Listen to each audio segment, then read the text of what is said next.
All right, this is my LBZ Duramax, and with the heat wave, I've been seeing higher than desired trans temps. Not towing. I do live up in the mountains, so I have a bit of climbing I got to do.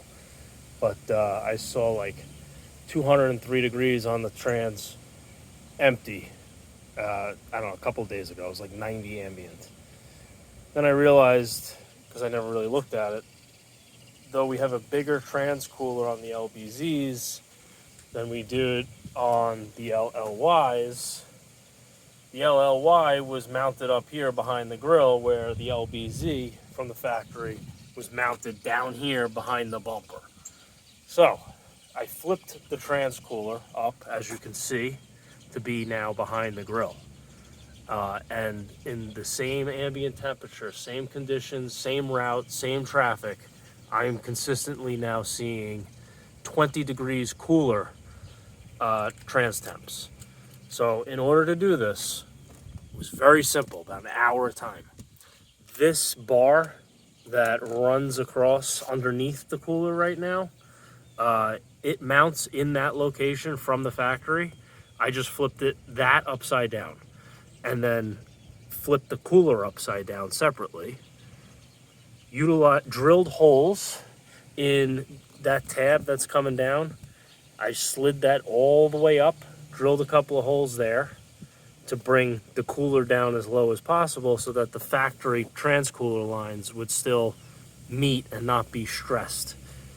And then other than that, I had to trim up here.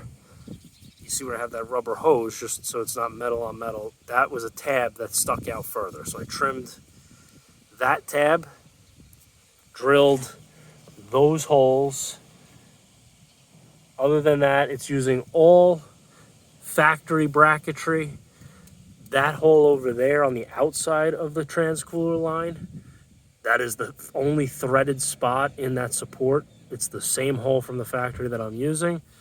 And then the only other thing that I had to do was in the rad support there, just to give the line a little bit more clearance, is just notch that with a Dremel. I'm gonna clean that up with some spray paint. And that's just, I put 5/8 heater hose I cut and wrapped around it, just in case there's sharp edges that I didn't get very well, just in case. It's nowhere near making contact, but just for, added insurance. But that's it. I put a post on Facebook on the group. It got a lot of attention. So it's just a quick explanation as to how I did it. Again, this bar across the bottom, you flip that upside down, separately flip the cooler upside down, screw it back into the threaded holes from the factory, trim the tab up there, drill new, put the actual cooler as low as it'll go on that cross support, drill a new hole, use the factory bolts there, factory lines, 20 degree cooler trans temps.